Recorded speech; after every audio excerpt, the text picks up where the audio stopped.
फिलहाल हमारे साथ हमारे कुछ जानकार जो जुड़ रहे हैं उनको भी इंट्रोड्यूस करना शुरू करते हैं। फंडामेंटल्स पर विलियम ओनील के मयूरेश जोशी से बात होगी डिटेल में। टेक्निकल पैनल में मानस जायसवाल, राजेश सातपुते, शिल्पा रावत, राजेश पालविया और अमित सेठ हैं। फिर आज फिर फोकस रहेगी जो फाइनेंशियल की लिस्टिंग की जिस तरह से पारी की शुरुआत हुई, अब यहाँ से आउटलुक क्या है इसको रिविजिट करेंगे। 2:40 पर 4 का चौका में सस्ता ऑप्शन लेंगे हम शिल्पा रावत से। राजेश पालविया आपको बताएंगे एफनो का सुपरस्टार।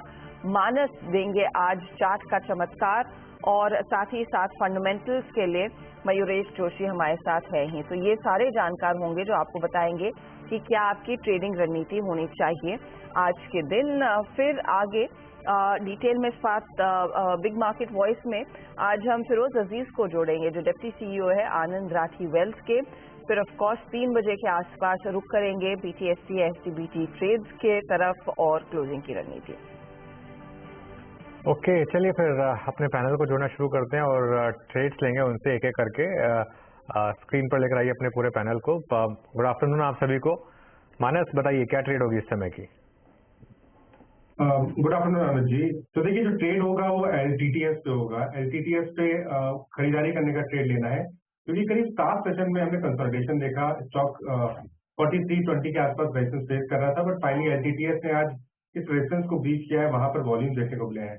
तो करंट लेवल्स पे यहाँ पर खरीदारी करने की राय रहेगी। 4349 के प्राइस चल रहे हैं। 4290 आपके स्टॉप लॉसेस रहेंगे और ऊपर की तरफ 4475 टारगेट्स रहेंगे एलटीटीएस के लिए। दोनों ही कैश लेवल्स हैं। ऑप्शन में अगर ट्रेड लेना हो तो 4350 का कॉल ऑप्शन जो 97 पे ट्रेड हो रहा है वहां पर आप खरीदारी कर सकते हैं। 74 का आपको स्टॉप लॉस लगाना है और 140 के टारगेट सेट करना है। ओके, तो ये फिलहाल आपके लिए ट्रेड 4350 का या तो सीधा कॉल लेकर चले या फिर अगर आप फ्यूचर में ट्रेड लें तो 4475 के लिए तेजी करनी है। मोमेंटम है, आईटी काउंटर्स में अच्छा खासा रुझान तेजी का बना है पिछले हफ्ते या फिर फ्राइडे के ब्रेकडाउन के बाद। एक पुल बैक ट्रेड बहुत सलीके से लिया जा रहा है। शिल्पा गुड आफ्टरनून, बताइए आपका ट्रेड क्या रहेगा? जी, मेरा ट्रेड अभी के लिए रहेगा हिंडाल्को में। हिंडाल्को फ्यूचर्स ट्रेड कर रहा है 447 पे, तो यहाँ पे 440 के स्टॉप लॉस से आप यहाँ पे 480 से 500 जोन्स तक भी आप इसको अप्रोच कर सकते हैं। आप इसको ऑप्शन के थ्रू भी ट्रेड ले सकते हैं। 460 का कॉल ऑप्शन जो रफली अभी 3.5-4 रुपए के बीच ट्रेड कर रहा है, इसको हमने प्रभुदास लीलाधर में भी अभी इसी रेट पे ही दिया हुआ है, तो आप इसमें भी पार्टिसिपेट कर सकते हैं। आप स्टॉप लॉस यहाँ पे 1.5 का लगाइए। ओके, आपका Hindalco long call at the rate of ये 460 का ऑप्शन भी आपके पास है। 3.35 पर ट्रेड करता हुआ मेटल्स में।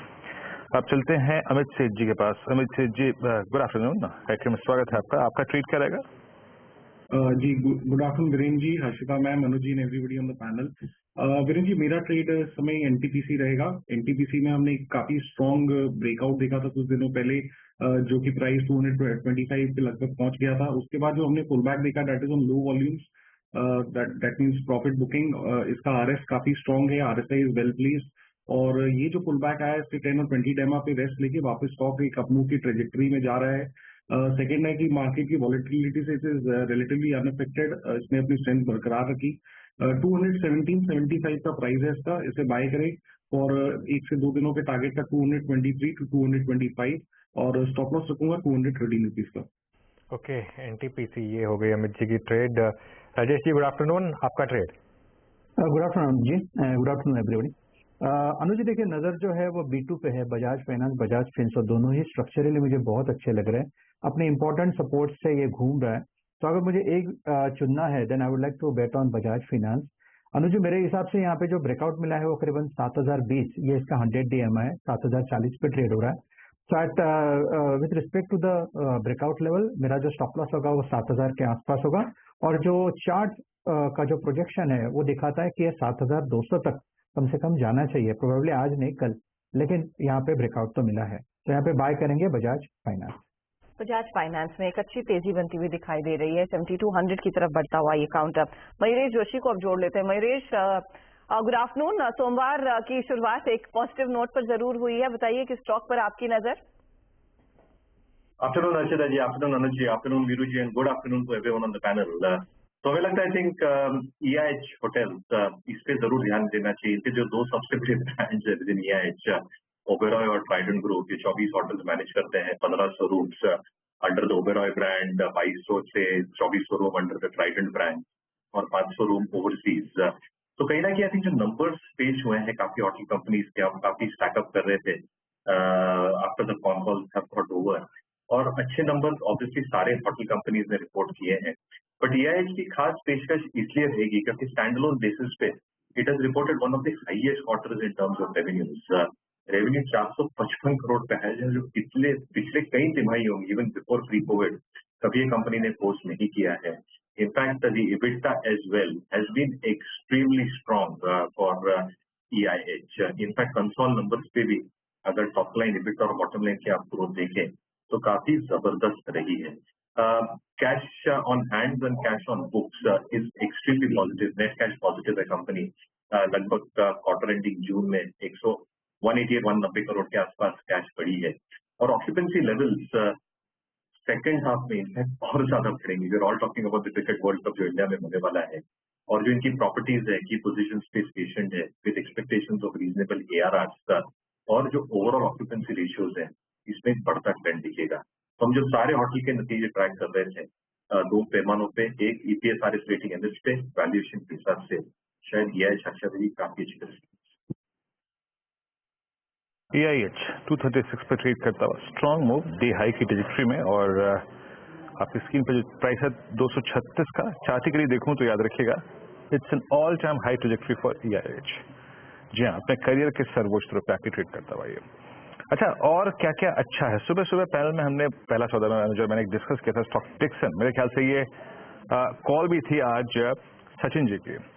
बहुत स्ट्रॉन्ग मूव 48-44 आपकी स्क्रीन पे अबव ऑल मूविंग एवरेजेस, और टेक्निकली शिल्पा जी अब ये क्या कर रहा है, ये 31 जनवरी 2022 के बाद की सबसे हाईएस्ट ट्रेजेक्ट्री में। मेरा कहने का मतलब ये है कि ये इसका अपस्विंग एक बहुत ही निर्णायक जोन में है।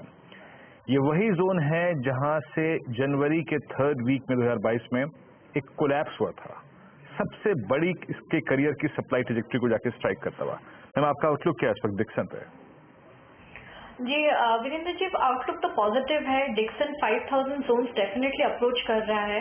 यहाँ पे 4800, 47, 30, 40 के बीच में इसके ये जो 50-60 पॉइंट्स का जो रेंज है इसमें मल्टीपल सपोर्ट्स इसको आ रहे हैं। तो ये एक डिप भी अगर लेता है तो इसी रेंज में ये वापस घूम जाता है। जैसा आपने बोला, ये सही बात है कि ये इसका भी एक सप्लाई जोन है जो 48, 70, 80 के बीच में आपको मिलेगा। ये अगर क्रॉस करता है, सस्टेन करता है तो 5000 विल कम ब्लाइंडली और बहुत जल्दी।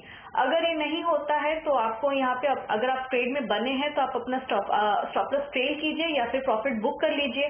डिप मिलता है तो वापस आप जैसे 4800 के नीचे आपको मिले तो आप वापस से बाय कर लीजिए। ओके, तो ये फिलहाल डिक्सन शायद डिप पर लेना और ज्यादा समझदारी का सौदा बनता हुआ दिखाई देगा, लेकिन मोमेंटम है और काफी बढ़िया चाल दरअसल डिक्सन ने खेली है। इंडिया सीमेंट आपको दिखाते हैं। India cement top traded counters में है, 3% की तेजी है।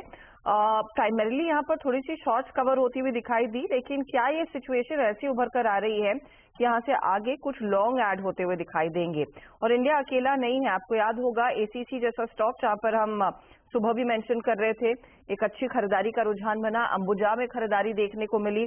अल्ट्राटेक राजेश सातपुते का एक फेवरेट रहा है, वो थोड़ा सा साइडवेज है लेकिन पॉजिटिव जोन में। राजेश जी बताइए, इंडिया सीमेंट पर आपकी टिप्पणी क्या रहेगी? क्या एक फॉलो थ्रू ट्रेड बनता हुआ दिखाई देगा? क्या यहाँ से अब कुछ तेजी के सौदे और जुड़ेंगे? अर्षदा जी, देखिए चार्ट तो बेहतरीन है। अगर आप डेली चार्ट देखते हैं तो हम एक पैटर्न देखते हैं, that is the cup and saucer formation, और जिसका ब्रेकआउट लेवल या नेकलाइन जो है वो 240 के आसपास है, और एग्जैक्टली इसी लेवल से ये पलटा है। और एट द सेम टाइम जैसे आपने कहा कि यहाँ पे ओपन इंटरेस्ट घट रहा है, दैट सिंपली मीन्स कि यहाँ पे शॉर्ट जो है ये कवर हो रहा है। तो जिन्हें लॉन्ग करना है उनके लिए 240 एक सपोर्ट ध्यान में रखते हुए 235 थोड़ा सा पोजिशनल स्टॉप लॉस रखे, एंड अकॉर्डिंग टू चार्ट इसका जो टारगेट बनेगा वो कम से कम 270 का बनता है पोजिशनली।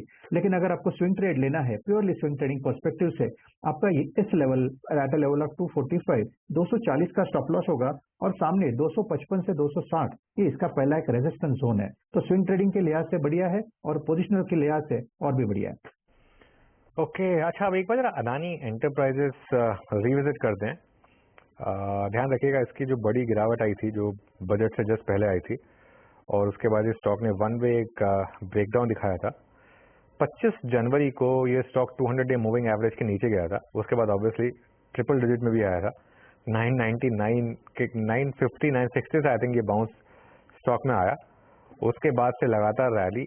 आज फाइनली जब से ये ब्रेकडाउन हुआ था फरवरी में और अब हम आ गए हैं अगस्त में, मतलब ऑलमोस्ट 6 महीने के बाद आज 200 डे मूविंग एवरेज को हम टेस्ट कर रहे हैं। 200 एग्जैक्ट 200 डे मूविंग एवरेज पर इस समय स्टॉक 2646, इस समय 200 डे मूविंग एवरेज स्टॉक 2648 पर।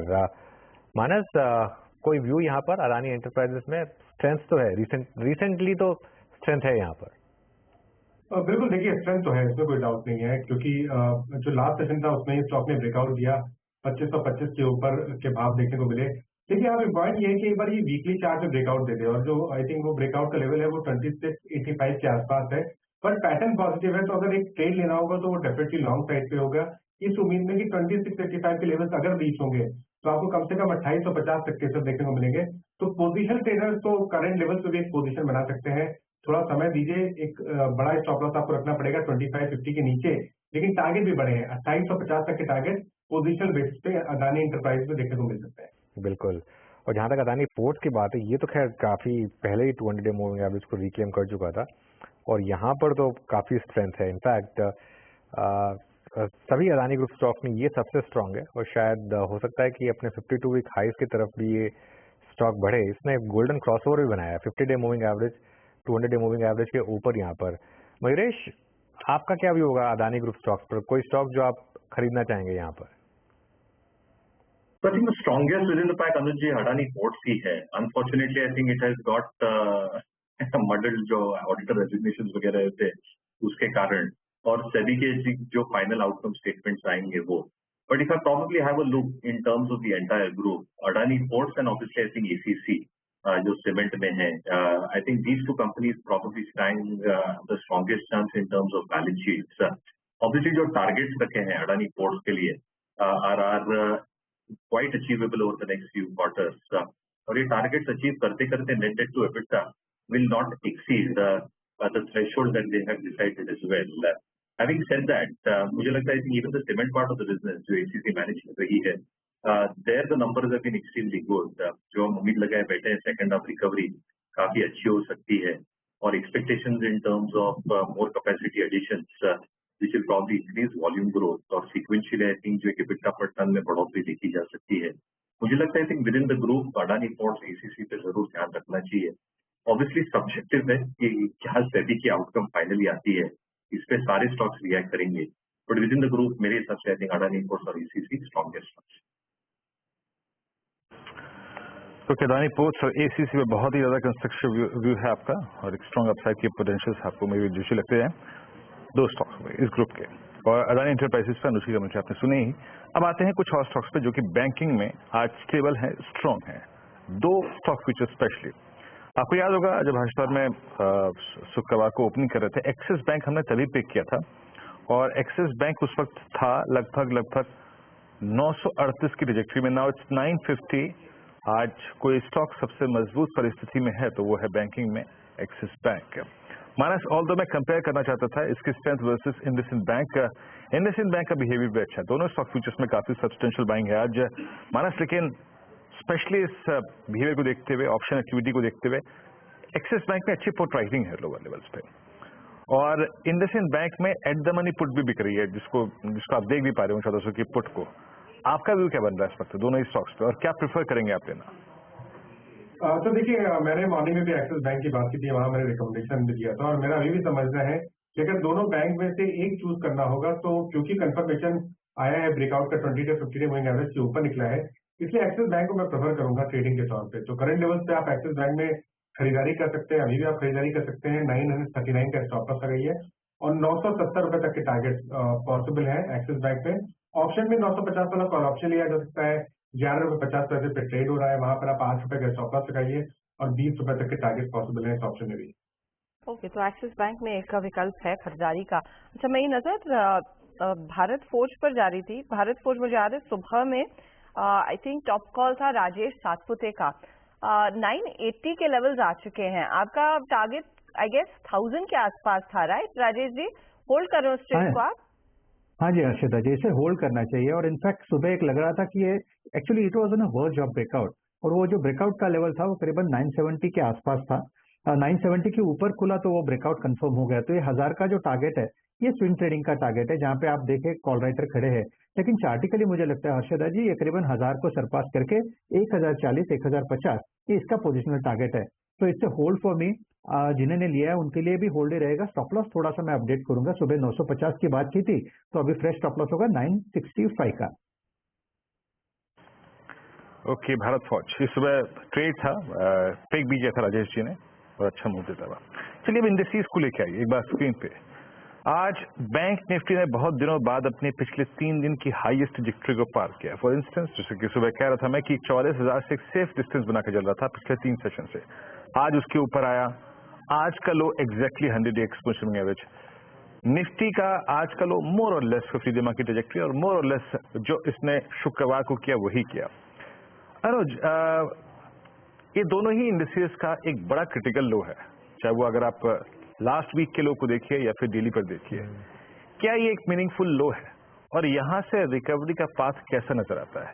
ट्रिगर्स क्या होंगे अगर ये एक मीनिंगफुल लो हो यहां से बाजार के चलने के आपके मुताबिक, अगर गेस वर्क करना हो तो यहाँ पे? ठीक है वीरू, मैं इसमें एक चीज और जोड़ देता हूँ, रिलायंस का, और एक बार चार्ट इसमें ऐड कर देता हूँ क्योंकि एजीएम है रिलायंस की अगले नेक्स्ट वीक का। नॉर्मली रिलायंस की एजीएम से पहले बाइंग आती है और एजीएम वाले दिन प्रॉफिट बुकिंग आती है, तो ये मेरे ख्याल से एक फैक्टर हो सकता है शायद मार्केट के लिए। लेकिन निफ्टी के लिए मैं अभी भी कहूंगा कि 19,400 पर हम हैं इस समय। एक मार्केट में करेक्शन के अभी भी साइंस हैं।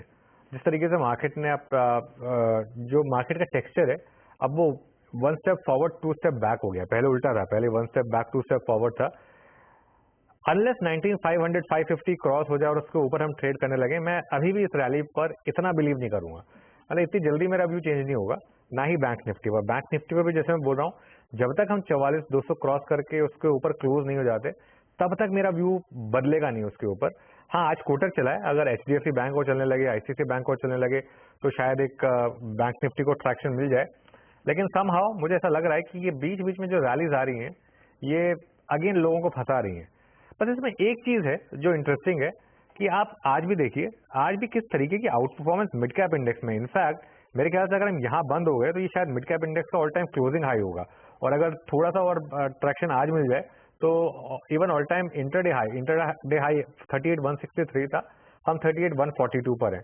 तो ये जो डाइकॉटमी है ना, ये थोड़ी सी मतलब हैरान करने वाली बात है। अगर आप मिड कैप को देख रहे हैं मार्केट में कोई प्रॉब्लम नहीं है और ऐसा लग रहा है कि लार्ज कैप भी जल्दी फॉलो करेंगे, लेकिन अगर आप ओवरऑल लार्ज कैप का व्यू देखेंगे तो थोड़ा सा कंफ्यूजन हो जाएगा कि फिर मिड कैप क्यों इतने चल रहे हैं। क्योंकि नॉर्मली हमने मार्केट इतने सालों से ट्रैक की है, हमेशा ये डाइवर्जेंस नॉर्मली लार्ज कैप के फेवर में होती है, लार्ज कैप के अगेंस्ट कमी होती है। इस बार लार्ज कैप के अगेंस्ट है, मतलब अनफेमिलियर है काफी। चलिए, अच्छा उन्होंने रिलायंस का उल्लेख किया, जब रिलायंस इंडस्ट्रीज स्क्रीन पे लेके आइएगा। रिलायंस का आज का लो शुक्रवार के लो से ऊपर है। रिलायंस आखिरी के 1 घंटे में डोमिनेट कर गया था आफ्टर आई थिंक जब लिस्टिंग की खबर आई थी। अब मैं जियो फाइनेंशियल्स को आज थोड़ा सा सिस्टम से बाहर रखूंगा। देखिए, एक बार लिस्टिंग हो गई है, अब जब ये रियली मैदान में आएगा, क्योंकि अभी तो ये इक्विटी सेगमेंट में है। Let's talk about the underlying Reliance को लेकर बात करते हैं। मानस, आपकी राय क्या है? रिलायंस अभी भी 20 डेमा के ऊपर, और ये 21 जुलाई से अब तक इसका बिहेवियर रहा है, ये अपने 20 डेमा पर लोअर शेडोज वाइल्ड करके चला जाता है ऊपर, दैट मींस टिकता ही नहीं है। जो लॉन्ग है वो क्या करे, और रीजनेबल पॉइंट लॉन्ग्स को पिक करने का क्या होगा, और कहां ये स्ट्रक्चर खराब होगा, क्योंकि एक इवेंट सामने लाइंड अप है। मानस, मेरे लिए 20 डे मूविंग एवरेज से ज्यादा इम्पोर्टेंट रिलायंस के लिए 50 डे मूविंग एवरेज है, जो कि मेरे ख्याल से 2460 है। तो अगर वो ब्रीच होता है तो फिर आप स्टॉक में निगेटिव हो सकते हैं, अपनी लॉन्ग पोजीशन से निकल सकते हैं, आप शॉर्ट कॉल ले सकते हैं।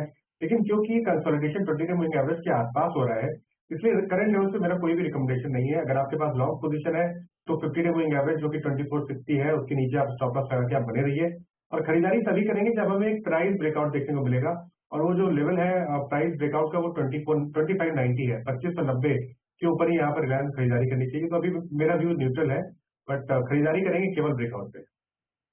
ओके, तो ब्रेकआउट पर ही खरीदारी की जाए। आज थोड़ा सा साइडवेज ट्रेड करता हुआ दिखाई दिया, लेकिन रिलायंस से जुड़ा हुआ आज का जो बड़ा डेवलपमेंट था वो जियो फाइनेंशियल की लिस्टिंग थी, जहां पर हमने देखा कि प्राइस डिस्कवरी के आसपास ही दरअसल पारी की शुरुआत हुई है इस एंटिटी की, और लिस्टिंग के बाद निवेशकों की रणनीति क्या होनी चाहिए, जियो फाइनेंशियल्स के आगे के कारोबार पर क्या डिटेल निकल कर आएगा जो आपके लिए एक डिसाइडिंग फैक्टर रहेगा एक लॉन्ग टर्म नजरिया बनाने के लिए। इसी पर हमने बात की कंप्लीट सर्कल के मैनेजिंग पार्टनर और चीफ इन्वेस्टमेंट ऑफिसर गुरमीत चड्डा और साथ ही एलेक्सा इक्विटीज के डायरेक्टर दीपन मेहता से।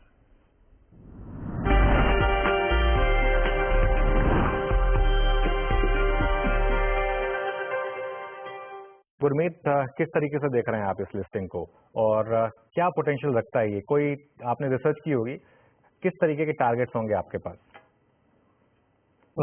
अनुज, काफी एंटिसिपेटेड लिस्टिंग है ये, और स्पेशली जो प्राइस डिस्कवरी हुआ था 261 262 का, तो इसको थोड़ा सा लंबे नजरिए से देखना चाहिए। टीम अच्छी बिल्ड कर रहे हैं। इनिशियली मुझे लगता है मॉर्गेज पे कम फोकस रहेगा, कंज्यूमर लेंडिंग एमएसएमई पे ज्यादा रहेगा, अपना पूरा मर्चेंट नेटवर्क को भी यूज करेंगे। एक चीज मैं जरूर देखना चाहूंगा कि इनऑर्गेनिक रूट क्या लेती है कंपनी, क्योंकि हमने रिटेल में देखा कि रिलायंस ने एक्विजिशन आफ्टर एक्विजिशन किए, तो वो एक मैं सेगमेंट थोड़ा देखना चाहूंगा, क्योंकि ऑर्गेनिकली ग्रो करेंगे तो जिस वैल्यूएशन पे है उस वैल्यूएशन को जस्टिफाई करने में थोड़ा समय लगेगा। प्लस बाजार देखना चाहेगा कि रिटर्न रेशियोज क्या है, कैसे एसेट क्वालिटी शेप अप हो रही है। तो मुझे लगता है एक जो मैं चीज देखना चाहूंगा वो उनका इनऑर्गेनिक ग्रोथ क्या रहेगा, और रिलायंस स्केल के लिए जाना जाता है। दूसरा मुझे लगता है थोड़ा सा मार्जिन डाइल्यूटिव हो सकता है बाकी एनबीएफसी के लिए, थोड़ा डिस्टर्ब कर सकता है कुछ एक सेगमेंट्स को, जैसे अनसिक्योर्ड पीएल में, माइक्रो लैब में, कुछ प्रोडक्ट्स में थोड़ा मार्जिन डाइल्यूटिव हो सकता है। मुझे नहीं लगता एसेट ग्रोथ इतना डिस्टर्ब करेगा, थोड़ा सा मार्जिन डाइल्यूटिव जरूर हो सकता है। ओके, लेकिन गुरमीत, बड़ा सवाल ये है कि क्या ये बजाज फाइनेंस को डिसरप्ट कर सकता है? ओरिजिनल डिसरप्टर को क्या डिसरप्ट कर सकता है ये, given the size and strength of balance sheet? उस पर आपका क्या व्यू होगा? मुझे अनुज ऐसा नहीं लगता है कि क्योंकि मार्केट बहुत बड़ा है, इतना अंडर पेनिट्रेटेड, और बाजार ने आप देखिए वापस से ईएम ग्रोथ रिवाइज किया 29 से 31%, 12 से 14 मिलियन कस्टमर्स की बात कर रहे हैं, और 10 साल का ट्रैक रिकॉर्ड है। सारे स्ट्रेस टेस्ट देखे हैं तो लेंडर का सही स्ट्रेस टेस्ट एक खराब साइकिल में होता है, जैसे कोविड में हुआ था। बट जियो स्केल बिल्ड करेगा, ऑलरेडी 5th लार्जेस्ट एनबीएफसी है, 2nd लार्जेस्ट है मार्केट कैप के हिसाब से, अगर आप करंट प्राइस पे मार्केट कैप निकालें, और इसको मुझे लगता है थोड़ा न्यू एज वाला वैल्यूएशन मिलेगा, जैसे अमेजॉन को चीफ फाइनेंशियल सर्विसेज है, या अलीबाबा का एंड था जिसके आईपीओ में काफी प्रॉब्लम्स आई थी, तो वैल्यूएशन थोड़ा हायर मिलेंगे, क्योंकि ये न्यू एज बिजनेस की तरह इंक्यूबेट हुआ है और मार्केट का एक्सपेक्टेशन हाई रहेगा ग्रोथ को लेके, बट टाइम लगेगा। तो दूसरा मुझे लगता है कि थोड़ा जो टीम भी बनती है, स्पेशली कलेक्शन की, एसेट की, क्रेडिट की, वो धीरे धीरे बनती है। आप साइकिल्स टेस्ट करते हैं, और केवी कामत है, वेटरन है, हितेश है, उन्होंने लगभग सारे वर्टिकल्स में काम किया हुआ है आईसीआईसीआई बैंक के, 2 वेटरन्स है, नीचे की टीम बहुत अच्छी बिल्ड कर रहे हैं। तो मैं इसको लॉन्ग टर्म नजरिए से देखूंगा, और डिस्ट्रप्शन इमीडिएटली कुछ नहीं होगा। मुझे लगता है मॉर्गेज इमीडिएटली करेंगे नहीं, सिक्योर्ड में इतना ज्यादा करेंगे नहीं, और ग्रेजुअली मार्केट का साइज बढ़ेगा, पाई बढ़ेगा, बट कुछ सेगमेंट में मार्जिन डाइल्यूट करेगा। जो हाई मार्जिन सेगमेंट है वहाँ बजाज फाइनेंस के आपको छोटी जो एनबीएफसी है, डिजिटल लेंडर्स है, पूना वाला है, वहां भी थोड़ा सा कंपटीशन देखने को मिल सकता है। जी हाँ, दीपन जी नमस्कार, कार्यक्रम में स्वागत है। और हमेशा आपके साथ जब बातचीत होती है तो एनबीएफसी पे एक डेडिकेटेड डिस्कशन होता है। बहुत अच्छे व्यूज आपने शेयर भी किए इस स्पेस पे। जियो फाइनेंशियल्स को आप कैसे देखते हैं? जो लीडरशिप इनके पास है, जो इनके अम्ब्रेला के अंतर्गत जो सर्विसेज हैं, like consumer lending, SME loan, insurance, payments, digital banking, broking, asset management, आपका व्यू इन वैल्यूएशंस पे, और स्पेशली कोई इसको बाय करता है या फिर जो कंस्ट्रक्टिव व्यू है उसमें टाइम फ्रेम कितना रखना चाहिए आपके मुताबिक? मेरी जो 20 साल की एनालिसिस है एनबीएफसीज की, तो the NBFCs which have really been the winners are the ones who have been able to do good collection when there is crunch time. यानी कि जब भी प्रेशर रहती है सिचुएशन में, इकोनॉमी में या फिर पूरे सेक्टर में, तो उस समय आप कैसे परफॉर्म करते हैं, आई think that clearly determines the quality of the management and the quality of the NBFC. जैसे आप देखेंगे बजाज फाइनेंस है या चोलामंडलम फाइनेंस है, एचडीएफसी है, I think even they are seen many NPA cycles, और फिर भी उनकी कलेक्शन रेशियोज काफी हेल्दी रही है। So on that count, we will need to see how Jio Financial performs when it is crunch time, so to speak. तो उसके अलावा I think that it will scale up very well. हमने जो देखा है कि NBFC businesses, lending businesses है, financial services businesses है, they are providing good secular growth. यानी कि you can easily expect 20% type of growth in the loan book and accordingly in the revenues and the profits as well. और Jio Financial की जो promoter group company है Reliance, they are very well known for their execution, for their ambition, for their vision and how they are scaling up businesses. So I think they will bring all of that to Jio Financial as well. And it may be that Jio Financial may turn out to be the fastest growing NBFC within the country. So from that point of view, I think investors are having a lot of expectations. और अगर इसमें आप long term निवेश करेंगे with a 3 to 5 year type of a view, then I think it can give phenomenal returns going ahead as well.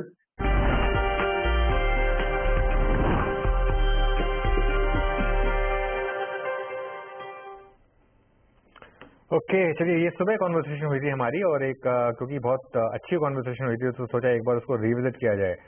Mayuresh, आपका क्या view होगा? अभी तो लोअर सर्किट पर है ये 5% की टेम्पररी 5% की फ्रीज T2T में रहेगा, लेकिन डिस्कवर्ड प्राइस से थोड़ा सा नीचे। क्या ये मौका है बाय करने का या अभी इसको अवॉइड करेंगे? अनुज, आई थिंक लेट्स वेट। मैं रीजनिंग देता हूँ क्यों, क्योंकि आई थिंक जो एक डिस्कवर्ड प्राइस थी, I think it was much higher than what a lot of analyst on the street had expected.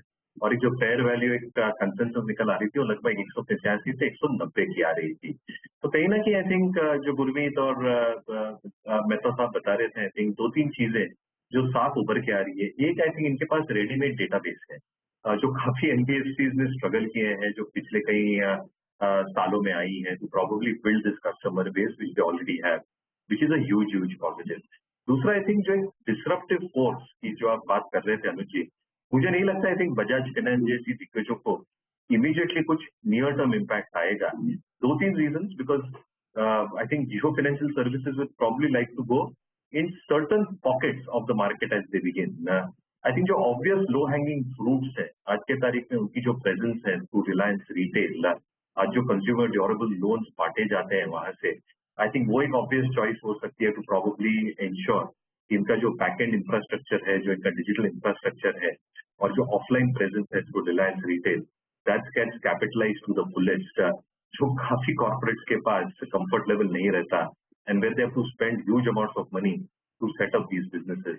दूसरा, आई थिंक जो क्रॉस सेलिंग अपॉर्चुनिटीज निकल के आती है with in this element itself, जो बजाज फाइनेंस ने खुद ही किया है पिछले कई वर्षों में, आई think Jio financial can very well do that based on both the presence that they probably have in different segments Reliance retail के, और जो अलग सेगमेंट्स में आई थिंक ये उभर के स्लोली एंड स्टेडीली आएंगे।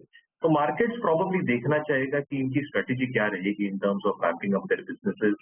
दूसरा, आई थिंक जैसे लोन बुक बढ़ा रहे हैं, अनसिक्योर्ड कंपोनेंट कितना होगा within the loan book itself and what kind of an expected loss provisioning can the company probably expect to probably have अगले 2 वर्षों में, ये देखना चाहेगा। और इसके लिए आई थिंक जो पॉजिटिव्स हैं, आई थिंक एक रिस्क फैक्टर जो मार्केट देख रहा है कि क्या एग्रेसिव लेंडिंग के कारण कहीं ना कहीं इनिशियल फेजेस में बैलेंस शीट पे शायद थोड़ा स्ट्रेस आवे, और इसके वजह से आई थिंक जो वैल्यूएशंस कंपनी पोस्ट कर रही है as they build up the book, I think that will mature over a period of time. और इसलिए मुझे लगता है आई थिंक स्टॉक और अगर करेक्ट होगा तो वैल्यूएशंस भी रीजनेबल होंगे, and it also gives a chance to investors to see strategy क्या है, जो एजीएम में शायद थोड़े हमके झलक मिल जाएगी और नंबर्स जैसे आते जाएंगे। So I think wait for some corrections to probably come through and then probably enter the stock, both from a valuation perspective and from a strategic perspective as we get over the next few days company क्या करना है।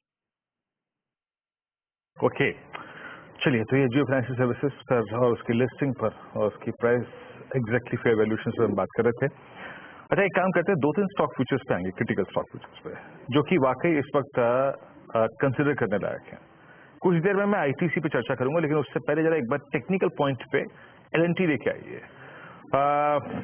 शिल्पा जी, आपका view LNT पे क्या होगा? LNT ने एक चीज बहुत दिनों बाद की है, 1 जून के बाद फर्स्ट टाइम इसने आज 20 डेमा को टच किया है, बट बाइंग बहुत स्ट्रॉन्ग इमर्ज हुई है वहां से। आपके वॉल्यूम्स देखिए आज के, आप ऑप्शन एक्टिविटी देखिए इसकी, आप आपको क्या आज के इस बिहेवियर ने इम्प्रेस करा? वो पॉइंट कितना बेहतरीन था पिक करने वाला सुबह, और अभी क्या व्यू है आपका? जी डेफिनेटली यहाँ पे बाइंग तो है और ये अप्रोच कर रहा है 2720 से 2740 के जोन्स को, तो यहाँ पे एक बाइंग अपॉर्चुनिटी है। अगर किसी को फ्रेश ट्रेड लेना है और थोड़ा सेफ भी अभी प्ले करना है तो 2700 का कॉल ऑप्शन 14 रुपए में ट्रेड कर रहा है। मुझे लगता है बहुत ही रीजनेबल प्राइस है। यहाँ पे targets of 2720 very likely achievable भी हैं, तो यहाँ पे डेफिनेटली एक पार्टिसिपेशन करना चाहिए। स्टॉप लॉस आप यहाँ पे 7 रुपए का लगाइए, मुझे लगता है ये आपको टूवर्ड्स 22-27 तक भी लेवल दिखाएगा।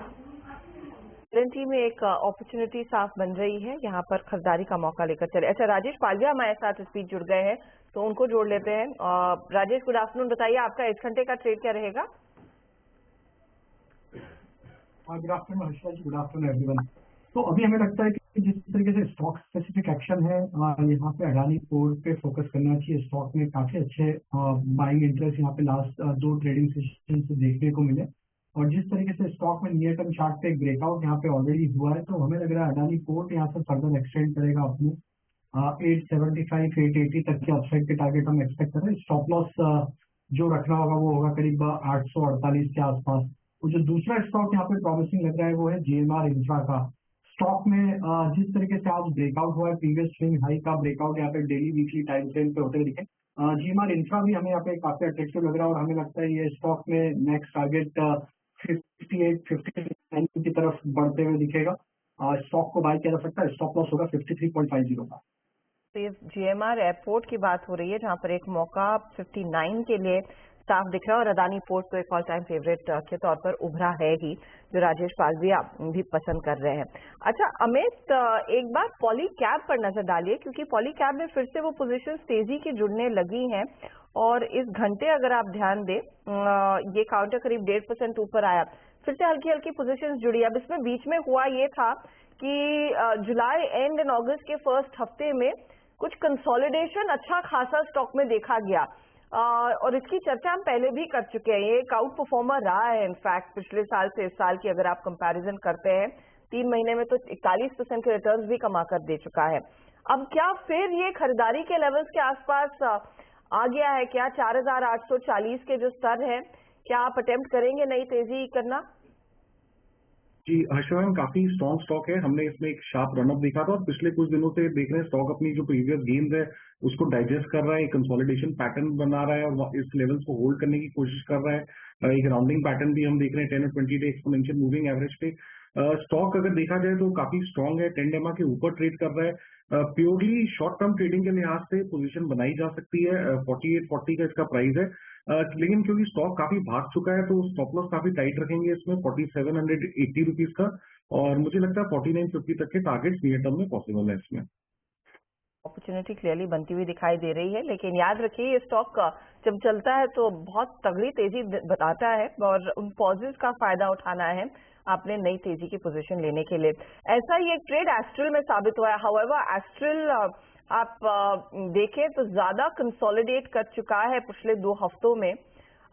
इस पर शिल्पा टिप्पणी क्या रहेगी? क्या अब आपको लग रहा है हाल फिलहाल जो हमने देखा ये एकदम साइडवेज था, पिछले 14 दिनों में हम देख रहे हैं ज्यादा कुछ नहीं किया इसने, 1 महीने में सिर्फ 3% ऊपर आया है, क्या कंसोलिडेशन फेज अभी भी चल रहा है या फिर उससे निकल रहा है स्टॉक? एस्ट्रल अगर हम लोग देखेंगे 2040 इसका एक रेजिस्टेंस लेवल है, तो ये स्टॉक बार बार 1960 जोन्स पे आता है और टूवर्ड्स 2040 जैसा अप्रोच करता है एक सेलिंग प्रेशर आ जाता है। तो fresh buying only above 2040 levels, या फिर आप वेट कीजिए, आपको वो जैसे डिप मिले 1960 1950 के जोन्स पे आप एंटर कीजिए। लाइए आईटीसी को लेकर बात करते हैं। 446 और आईटीसी में पोस्ट नंबर्स और उसके बाद आई थिंक जो डिमर्जर की प्रक्रिया थी जिसका ऐलान हुआ था उसके बाद से ही 21 जुलाई से अनवाइंडिंग मोड जारी है। फर्स्ट डे आई थिंक उसके बाद फर्स्ट डे एक पॉज इनफैक्ट शुक्रवार को था। फर्स्ट डे स्ट्रेंथ है जिसे स्ट्रेंथ कहेंगे। एक बार वीकली पे जाके देखें। देखिए मैं इसका ये प्रश्न इसलिए कर रहा हूँ क्योंकि 4 मार्च 2022 को इसकी सबसे बड़ी तेजी शुरू हुई थी जिंदगी की, इसके पूरे करियर की। तब से लेके अब तक अगर आप एक वीकली चार्ट को जाके रीड करें बहुत बारीकी से तो it's only 20 week exponential moving average, तो इस पूरे कार्यकाल में 2 बार टच हुआ है। अनुज, 2-3 दिन पहले हम चर्चा भी कर रहे थे, last week I think beginning में, क्या ये जैसे अभी एलएनटी को डिस्कस कर रहे थे हम, बाजार जो चीजें ओवरबॉट हो गई थी वो थोड़ा सा रीजनेबल पॉइंट पे मिल रही है तो ग्रैब करने को तैयार है। क्या आईटीसी के साथ भी वो हो सकता है? वीरू, मैं एक्सपेक्ट जब आपने बोला मैं उसका चार्ट ही देख रहा था आईटीसी का भी, और उसमें जो आपने बोला एग्जैक्टली इस समय हम वो 20 वीक मूविंग एवरेज के आसपास है, 440 पर है, वो 438 आई थिंक आज का लो जो था वो वहीं से घूमा। स्टॉक करेक्ट हो चुका है, काफी करेक्ट हो चुका है मेरे ख्याल से। वीरू, यहाँ पर वो टाइम आ गया कि आप एक लीप ऑफ फेथ लें। आपको याद होगा उस दिन हमने डिस्कस जब किया था कि 440 to 450 वो जोन होगा। अब देखिए कई बार मार्केट ओवरशूट कर जाता है, तो हो सकता है कि आप अब इस जोन में ले लें और एक बार के लिए स्टॉक 410 या 420 तक भी चला जाए। लेकिन फ्रैंकली बोलूं तो मुझे उससे नीचे की डाउनसाइड दिखती नहीं है यहाँ पर। और एक और चीज कहूंगा मैं, कई लोग इस चीज से एक निराश हो गए हैं जिस तरीके का होटल्स डीमर्जर हुआ था, लेकिन एटलीस्ट एक प्रोसेस किक ऑफ हुआ है और मेरे ख्याल से मार्केट का फीडबैक उन्हें मिला होगा कि ये डीमर्जर पसंद नहीं आया मार्केट को। तो आगे जाके जो डीमर्जर होंगे हो सकता है उसमें थोड़ा सा एक बेटर अप्रोच रहे। तो मेरे ख्याल से तो जिस तरीके की स्ट्रेंथ रही है स्टॉक में, ये इस समय एक अच्छा पॉइंट हो सकता है अगर आपने पिछली रैली मिस की है तो थोड़ा सा ऐड करने के लिए, क्योंकि एग्जैक्ट बॉटम तो देखिए कोई नहीं पकड़ पाएगा। वैल्यूएशन के हिसाब से भी अच्छा जोन है। हाँ, ये एक बार हो सकता है कि नीजक में किसी दिन मार्केट खराब हो तो 410 420 तक भी आ जाए, पॉसिबल है। लेकिन मेरे ख्याल से अगर आप उस दिन अगर आप 490 500 रुपए स्क्रीन पर देख चुके थे, आपने मन में सोचा होता कि काश मैंने 440 450 पे ले लिया होता, तो एटलीस्ट वो प्राइस तो वापस आ गया। वो एक बार मेरे ख्याल से लुक बनता है यहाँ पर आईटीसी में। जी हाँ, अच्छा इसी पॉइंट को टेक्निकली डिस्कस कर लेते हैं। अभी आप अनुज को सुन रहे थे, राजेश जी, राजेश पालवे जी, आपका व्यू क्या कहता है? आप लोगों ने एक्सिस में, आई मीन एक्सिस सिक्योरिटीज में क्लाइंट्स को क्या व्यू शेयर किया है आईटीसी पर? तो भैया जी देखिए, आईटीसी पे व्यू बुलिश है और ये लॉन्ग टर्म पोर्टफोलियो में भी ये स्टॉक हमने हमारे क्लाइंट्स को ऑलरेडी दिलाया हुआ है और यहाँ पे हम ये डिप में बिल्कुल बाय एंड एक्यूमुलेट कर रहे हैं। स्टॉक ऑलमोस्ट अगर हम देखें तो करेक्शन में 100 डे मूविंग एवरेज के आसपास से सपोर्ट लेके वापस हम यहाँ पे एक रिवर्सल के साइन बनते हुए दिखे लास्ट सेशन से। हमें लगता है कि जैसे स्टॉक में 460 का लेवल क्रॉस होगा, ये स्टॉक में वापस से एक अच्छा मूव वहां से कंटिन्यू होते हुए दिखेगा। तो इमीडिएट टारगेट तो ट्रेडिंग पॉइंट ऑफ व्यू से 460 तक हम यहाँ पे प्रोजेक्ट कर रहे हैं। स्टॉप लॉस छोटा ही है यहाँ पे, 438 के आसपास के स्टॉप लॉस रख के बाय करने की सलाह।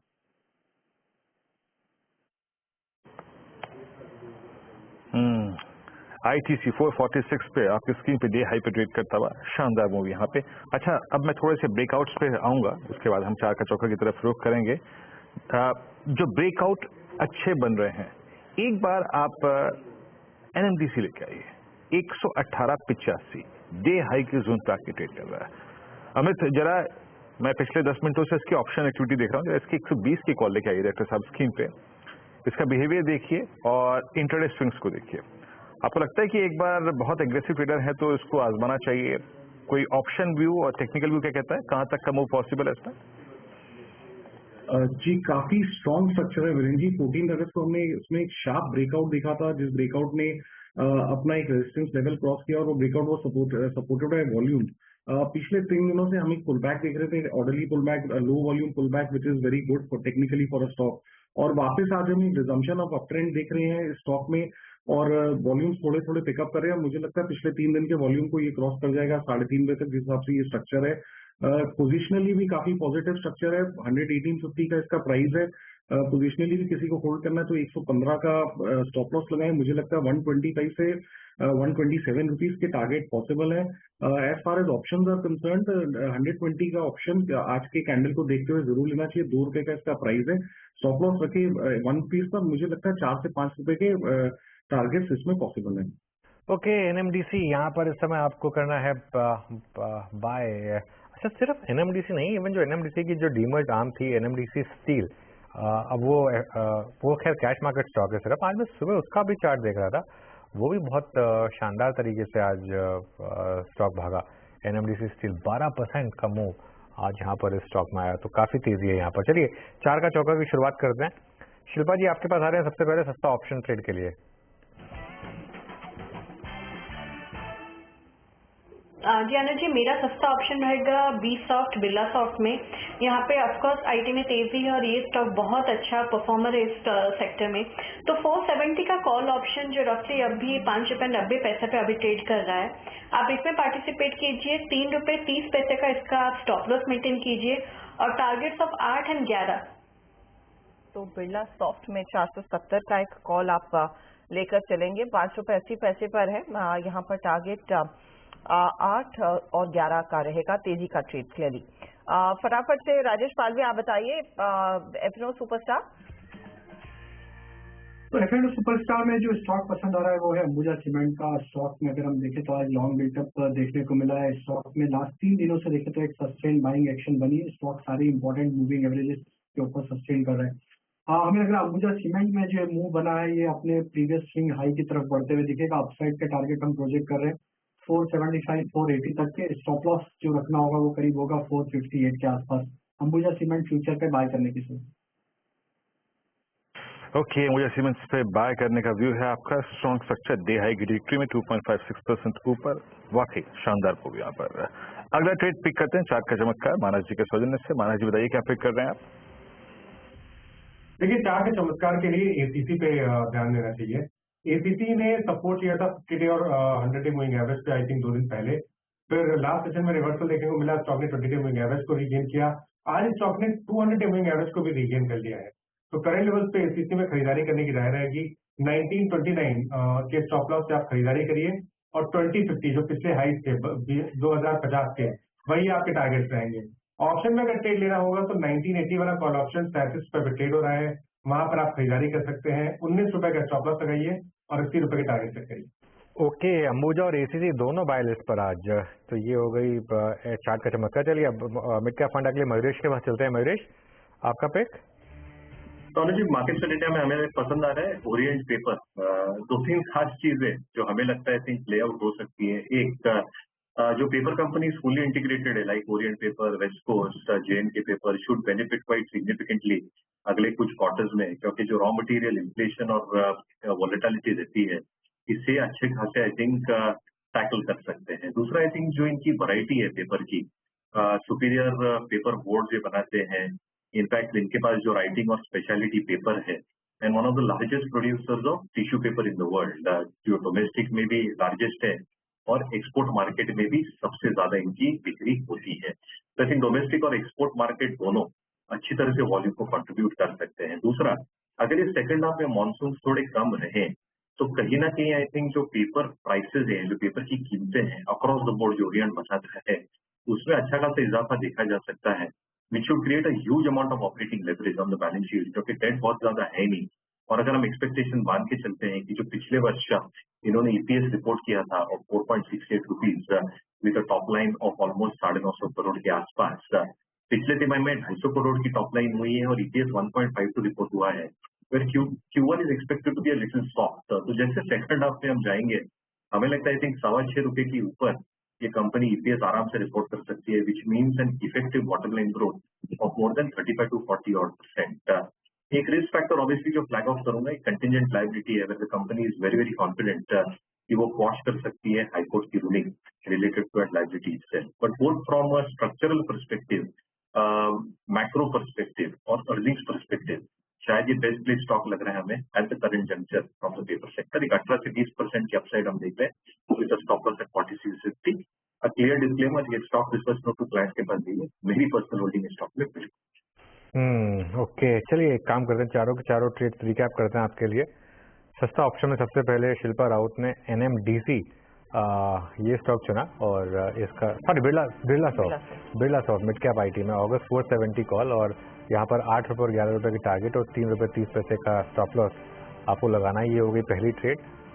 उसके बाद लेकर आते हैं फिर एफएनओ सुपरस्टार राजेश पालविया ने लिया अंबुजा सीमेंट का फ्यूचर 475 और 480 के टारगेट्स यहाँ पर। एसीसी है मानस की पसंद, चार्ट का चमत्कार में 2050 के टारगेट 1929 का स्टॉप लॉस और मानस ने भी पिक किया ओरिएंट पेपर यहाँ पर है इस समय एक बाय कॉल। एक बार स्टॉक लेकर आइए बॉम्बे स्टॉक एक्सचेंज का BSE, एकदम से इसमें एक बड़ा ग्रीन बार बना, करीब 10 या 12 रुपए का मूव आया पिछले कुछ मिनटों में यहाँ पर बॉम्बे स्टॉक एक्सचेंज में। यहाँ पर भी हायर लेवल से करेक्शन हुई है लेकिन उसके बाद आज थोड़ी सी यहाँ पर बाइंग। और दूसरी तरफ एक बार स्टॉक लेकर आइए इंडिया बुल्स हाउसिंग फाइनेंस। यहाँ सुबह थोड़ी तेजी थी, लेकिन अब ये समय स्टॉक जो है वो एकदम से कोलैप्स हुआ और उसने सारी बढ़त गंवाता हुआ इनफैक्ट अब रेड में भी जाने की ये स्टॉक कर रहा है तैयारी। लेकिन मार्केट स्ट्रांग है, निफ्टी फिर 100 पॉइंट ऊपर 19,400 पर और बैंक निफ्टी 44,070 पर। तो अच्छे मूव्स इस समय आपको दिखाई दे रहे हैं। डिक्सन टेक लेकर आइए। डिक्सन टेक पर जो सुबह सचिन ने कॉल दी थी उसके टारगेट्स मीट हुए हैं, एटलीस्ट फर्स्ट टारगेट मीट हुआ है, सेकंड टारगेट अभी भी ओपन है लेकिन फर्स्ट टारगेट मीट हुआ है यहाँ पर। तो अच्छी तेजी यहाँ पर इस समय। उसके अलावा जीएमआर एयरपोर्ट, यहाँ सुबह जो डेटा आया था उसके बाद से तेजी, और ये सब मार्केट में इवन रिलायंस भी लोअर लेवल से अच्छी रिकवरी दिखा रहे हैं। पर रिलायंस पे लेकर आते हैं, रिलायंस भी लोअर लेवल से थोड़ी रिकवरी इस समय आपको दिखा रहा है। उसके अलावा Larsen and Toubro, ICICI bank, ये निफ्टी को सपोर्ट करने वाले स्टॉक्स में, और भारती एयरटेल। इनफैक्ट मानस एक बार भारती एयरटेल का चार्ट देखिए, लग रहा है स्टॉक वापस जा रहा है अपने प्रीवियस हाइज की तरफ। तो देखिए बिल्कुल ऐसा लग रहा है कि स्टॉक का जो करेक्शन था वो कंप्लीट हुआ है। स्टॉक ने 50 मूविंग एवरेज के आसपास सपोर्ट लिया है और आज के कैंडल को देख के लग रहा है कि शायद करेक्शन कंप्लीट होने के बाद जब नई रैली शुरू होगी उसमें पिछले हाई जो कि 900-905 रुपए के हैं वो वापस टेस्ट हो सकते हैं। तो अगर एक ट्रेड लेना होगा तो वो लॉन्ग साइड पे होगा। 860 रुपए के नीचे आपको स्टॉप लॉस लगाना है और कम से कम 900 रुपए के टारगेट सेट करना है। मानस कह रहे हैं यहाँ पर आप भारती एयरटेल में लेकर चले। अच्छा, एक दो कैश मार्केट वाले ट्रेड्स आपकी स्क्रीन पर लेकर आते हैं। एक तो Catholic Syrian bank CSB bank आपको दिखा देते हैं, करीब 2-2.25% तक की तेजी, और मेरे ख्याल में फ्राइडे के सेशन में भी थोड़ा सा इंटरेस्ट इसमें बनता दिखाई दिया था। ये 2% का मूव कितना आगे ले जा सकता है स्टॉक को? राजेश सातपुते अगर इस पर एक चार्ट चेक दे। श्वेता जी देखिए, आपने बिल्कुल सही कहा। फ्राइडे के सत्र में इसमें जबरदस्त वॉल्यूम के साथ ब्रेकआउट हुआ और अगर आप पैटर्न देखते हो तो यहाँ पे 300 पे बेस बना है और अकॉर्डिंग टू पैटर्न इसका जो टारगेट सेट है वो करीबन 350-355 का बनेगा। 322 पे फिलहाल ये ट्रेड हो रहा है, तो आपको लॉन्ग साइड की पोजीशन बनानी है। स्टॉप लॉस थोड़ा सा मैं डीपी रखूंगा 300 का, तो 300 के स्टॉप लॉस के साथ आपको बाय करना है 310-315, ये इसका एक्यूमुलेशन लेवल है for a positional trader. But at this level yes still a buy. 300 का स्टॉप लॉस, जैसे मैंने कहा 350-355 इसका पहला टारगेट। ओके, 350-355 की तरफ बढ़ता हुआ और डिसेंट वॉल्यूम्स पर दरअसल स्टॉक में फिर खरीदारी बन रही है। अच्छा, रेलवे कंपनियों में भी फिर इंटरेस्ट लौट कर आया है। पिछले हफ्ते सोमवार को हम वो खबर देख ही रहे थे कि सरकार कितना बड़ा और निवेश रेलवे सेक्टर में करती हुई दिखाई देगी। उससे पहले वो डेवलपमेंट आई थी, राइट्स, इरकॉन जैसे प्लेस, RVNL जैसे प्लेस, आज तो टीटागढ़ वैगन जैसे प्लेस में भी कुछ इंटरेस्ट देखने को मिल रहा है। इनमें से कोई ट्रेड जो पालविया साहब आप ट्रैक कर रहे हैं इस समय, जहां पर मौका है नई पोजीशन लेने का? आप इरकॉन देखें तो ये काउंटर करीब 109 के लेवल्स के आसपास 9% ऊपर है आज। राइट्स में 3% की तेजी पिछले आधे घंटे में जोर आया है। RVNL में भी कुछ इंटरेस्ट लौटने लगा है खरीदारी का।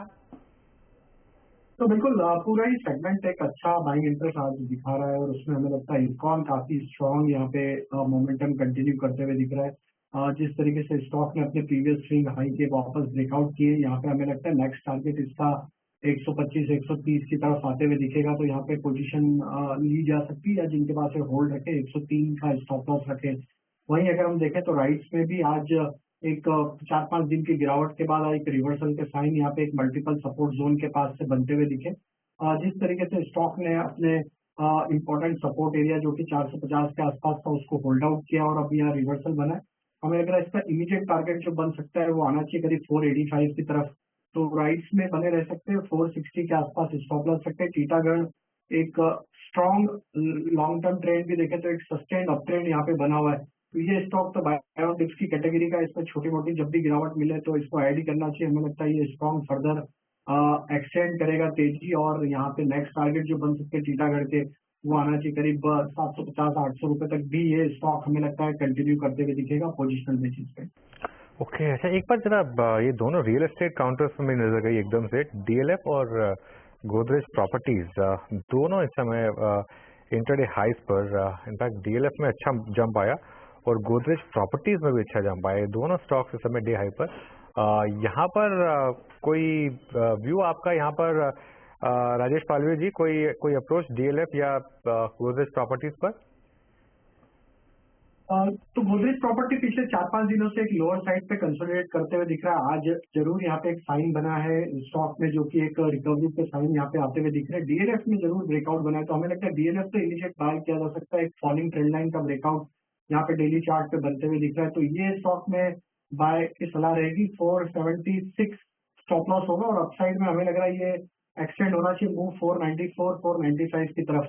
गोदरेज प्रॉपर्टी में थोड़ा क्लोजिंग वेट करेंगे। अगर यहाँ पे आज की क्लोजिंग 1560 के ऊपर होती है तो हमें लगता है कि यहाँ पे भी बाय बनना चाहिए और फिर ये नेक्स्ट टारगेट इसका 1590-1600 की तरफ आएगा। तो हमें गोदरेज प्रॉपर्टी में और 10 रुपए का मूव का वेट करेंगे, लेकिन डीएलएफ यहाँ पे अभी बाय किया जा सकता है तेजी की। अच्छा, थर्मैक्स पर नजरें रहनी चाहिए क्योंकि ये स्टॉक एक अच्छे तेजी में है, करीब 7% का इजाफा। पिछले आधे घंटे में 3% के और गेन्स इसने अपने नाम जोड़ लिए हैं और 52 वीक हाई के आसपास फ्रेश 52 वीक हाई बना रहा है काउंटर 2800 के लेवल्स पर। अमित, 2800 पर क्या नई तेजी करें या फिर अब कितना चलेगा काउंटर? जी, काफी स्ट्रॉन्ग प्राइस वॉल्यूम ब्रेकआउट है स्टॉक में। हमने 3-4 दिन से एक बहुत ही स्ट्रॉन्ग कंप्रेशन पैटर्न देखा था और उसके बाद आज उस कंप्रेशन पैटर्न का एक्सपेंशन देखने प्राइस में। नई पोजीशन बनाने तो नहीं कहूंगा, लेकिन मुझे ऐसा लगता है कि जिनकी पोजीशन है वो डेफिनेटली बने रहे। 2750 का स्टॉप लॉस रखे और मुझे लगता है 2900 तक के टारगेट्स 1 से 2 दिनों में पॉसिबल है। ओके, थर्मैक्स का बिल्कुल स्पेस में। और दूसरा इनफैक्ट स्टॉक जो मैं डिस्कस करने वाला था वो था कमेंस, दैट्स ऑल्सो है मेरे डे हाई और आज अपने क्रिटिकल एवरेज को रिगेन करता हुआ 100 डे एक्सपोनेंशियल मूविंग एवरेज। लेकिन मैं यहाँ पे कुछ और सेट ऑफ स्टॉक्स की बात करना चाहूंगा। एक बार आप लेके आइए अपोलो हॉस्पिटल्स है डे हाई, दिन के सर्वोच्च तौर पे। कुछ देर पहले मैं फोर्टिस को देखा था, वो भी शायद डे हाई ही फ्लोट कर रहा था। यस, 322.60 पे। यथार्थ की मैनेजमेंट से हमने फ्राइडे को डिस्कशन किया था और नंबर्स अच्छे थे। 346 यानी पोस्ट लिस्टिंग, ये भी इसकी हाईएस्ट ट्रैजेक्टरी है। मयूरेश, आप लोगों ने भी इस वक्त हॉस्पिटल स्टॉक्स में बाइंग प्रेफरेंस क्या रखी हुई है और अपने क्लाइंट्स को क्या दिलवाया हुआ है?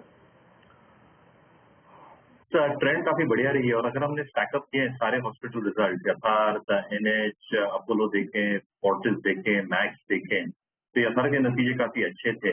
In fact management is sounding very very optimistic कि जो पेशेंट अराइवल्स हैं, आई थिंक वहां पे अच्छी खासी आई थिंक ग्रोथ दिख सकती है in the next few quarters. But मेरे हिसाब से और मेरे ख्याल से आई थिंक अपोलो के नंबर्स थोड़े सीखे थे compare to market expectations. Max healthcare ने आई थिंक कंसिस्टेंट नंबर्स पेश किए हैं वीरू जी। What I believe in terms of an average revenue per operating bed, जो 65 और 70 लाख के बीच में इतनी कंसिस्टेंसी रही है और जो एक्सपेक्ट हम कर सकते हैं इन terms of a large part of their operation staying in urban India. I think जो मेडिकल टूरिज्म की हम बात करते हैं, आई थिंक वो रियलिटी में I think post Covid has come back with the bang. और दूसरी चीज आई थिंक जो प्री इलेक्टिव सर्जरीज हो नहीं रही थी, आई थिंक जो ऑप्ट आउट कर रहे थे, जो एक सिग्निफिकेंट ग्रोथ हमें देखने मिला है। आई थिंक अर्बन एरियाज में इसकी प्रेजेंस होने के कारण आई थिंक एक अच्छी खासी ग्रोथ हो सकती है इन टर्म्स ऑफ स्पेशलिटी सर्जरीज जो ये कंपनी करती है। Having said that, I think the average length of stay has also remained very very stable. EBITDA margin is expected to grow at a decent pace. और pharmacy division सारा hospital stocks के लिए शायद improve होंगी as the online portion gets very very mature. तो मुझे लगता है I think within the hospital stocks, I think one of the best results has been posted at Max Health and East Oncology. Okay, तो ये एक अच्छी opportunity max health में ढूंढी गई है। 3-3.25% ऊपर मौका खरीदारी का साफ बन रहा है। इस बीच इंडेक्स का लेवल आपकी स्क्रीन पर लेकर आते हैं।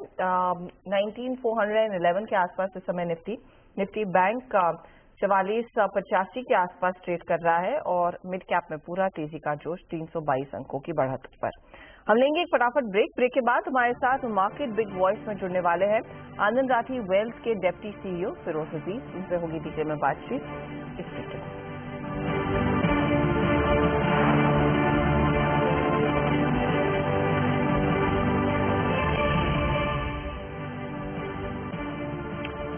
चलिए, अब वक्त है बिग मार्केट वॉइसेस में और आज हमारे साथ हैं आनंद राठी वेल्थ के डिप्टी सीईओ फिरोज अजीज।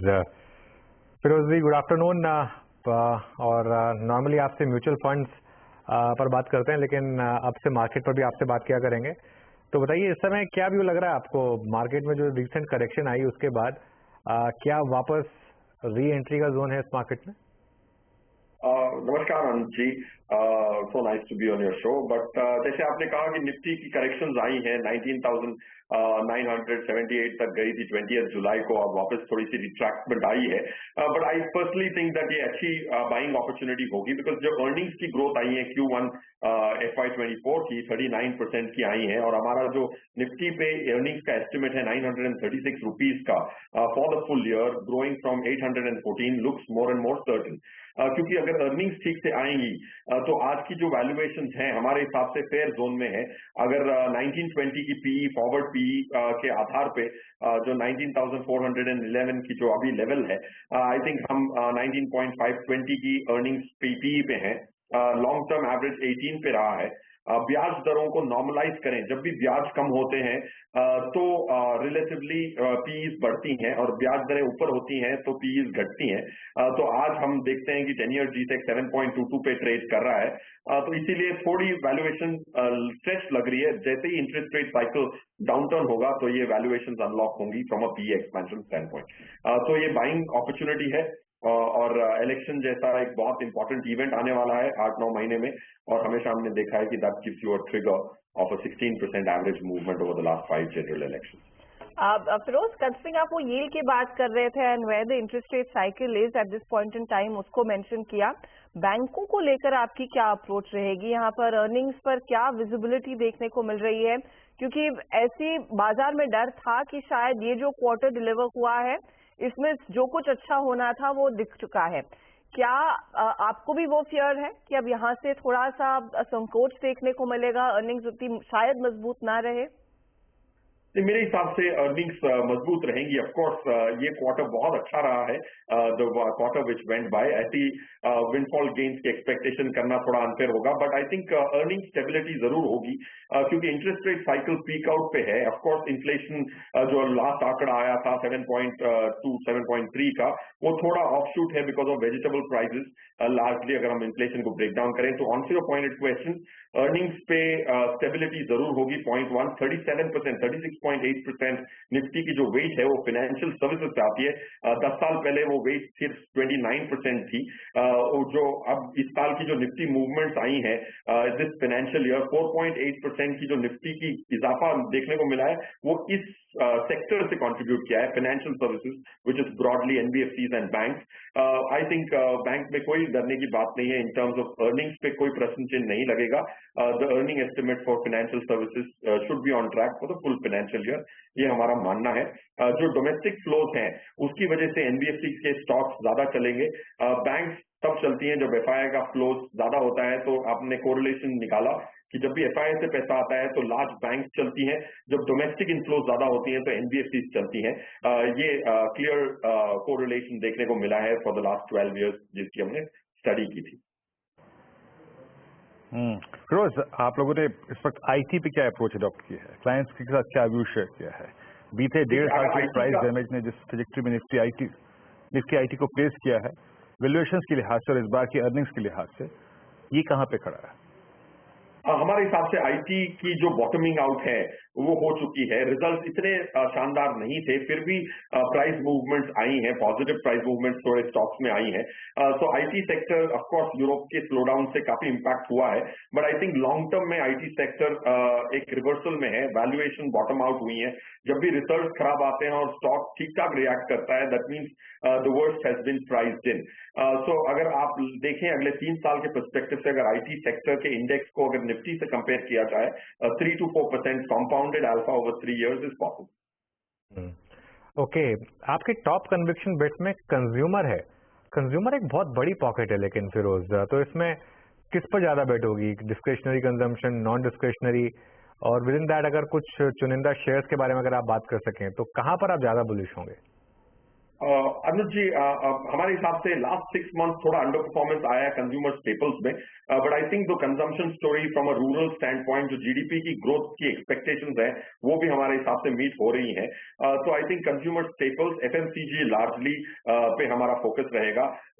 आपके सामने मैं स्टॉक्स की बात नहीं करूंगा, you are far bigger expert on that, so I'll rest my case there. But I think consumer staples, one, FMCG particularly, consumer durables, especially with the MNCs की जो China Plus One strategy है, उसके आधार पे मेरे हिसाब से consumer durables में भी अच्छी खासी रैली देखने को मिलेगी।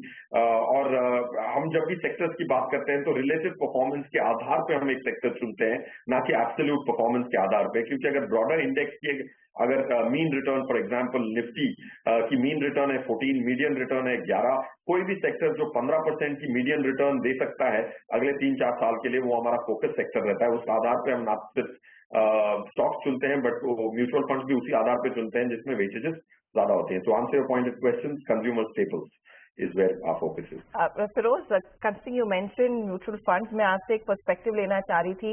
इस समय जब आप डेटा एनालाइज करते हैं, स्पेशली जो मिड कैप्स में लार्जर आउट परफॉर्मेंस देखने को मिला है, डिस्पाइट द फैक्ट कि निफ्टी अपने ऑल टाइम हाई से एक डिसेंट करेक्शन दिखा चुका है, लेकिन mid caps are holding steady. किन किन पॉकेट में आपको ज्यादा स्ट्रेंथ दिख रही है? जब नए इनफ्लोज की बात कर रहे हैं, डोमेस्टिक इंस्टीट्यूशंस जो पैसा लगा भी रहे हैं, उसमें से कितना अंश दरअसल in mid and small cap कंपनियों की तरफ डाइवर्ट हो रहा है?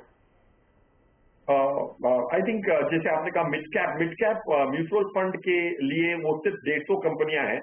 अगर वो म्यूचुअल फंड के डेफिनेशन सेबी के क्लासिफिकेशन के हिसाब से जाएं 100 to 250 है। हमारी जो बुलिशनेस है वो स्मॉल कैप पे ज्यादा है, क्योंकि स्मॉल कैप एक ब्रॉडर डेफिनेशन है from respective of mutual fund industry. 250 company से लेके 3000 करोड़ तक की मार्केट कैप की कंपनी, जिसके बाद माइक्रो कैप चालू होता है, उस सबको स्मॉल कैप कहते हैं। आज अगर डोमेस्टिक फ्लो ज्यादा है, जैसे इस महीने ऑलमोस्ट 7,500 करोड़ की कैश मार्केट बाइंग आई है डोमेस्टिक इंस्टीट्यूशनल इन्वेस्टर्स से, और एफआईआईज की प्रैक्टिकली जीरो इनफ्लो आउटफ्लो है फॉर दिस मंथ। तो जब भी ये जो डोमेस्टिक इनफ्लोज ज्यादा आते हैं, क्लोज टू $1 billion एज कम, तो आप देखते हैं कि स्मॉल कैप काफी रेजिलियंट होता है। मिड कैप में थोड़ी वैल्यूएशन स्ट्रेच लगती है। ये स्पेसिफिकली 150 कंपनी की अगर हम रिसर्च करते हैं और उनकी एक टारगेट एनएवी निकालते हैं इन 150 कंपनी की, उसमें थोड़ी सी निफ्टी से अंडर परफॉर्मेंस की गुंजाइश है, बट स्मॉल कैप की आउट परफॉर्मेंस की ज्यादातर गुंजाइश है। तो मोस्टली जब भी लोग बात करते हैं स्मॉल कैप और मिड कैप को सेम श्रेणी में बोलते हैं, but I think small cap की जो बिहेवियरल पैटर्न है वो बहुत डिफरेंट है। Target NAV for the subsequent 250 stocks हमारी 20% की टारगेट एनएवी है, रिलेटिव टू 13% की जो निफ्टी की टारगेट एनएवी है। तो 7% का out performance small cap index में निफ्टी स्मॉल कैप 250 में देखने को मिल सकता है over the next 1 year. Okay, ठीक है। तो स्मॉल कैप्स में शायद बेटर रहेगी। कोई थीम्स जो आपने आइडेंटिफाई की हो मिड कैप्स तो स्मॉल कैप्स में, फिरोज? I think themes में of course we are playing financial services, जैसे हमने कहा कि इंफ्रास्ट्रक्चर जो थीम है, रॉ मटेरियल प्राइसेस काफी अट्रैक्टिव हुए हैं, इसलिए उनकी अर्निंग्स अच्छी आई हैं और अच्छी आने की उम्मीद है।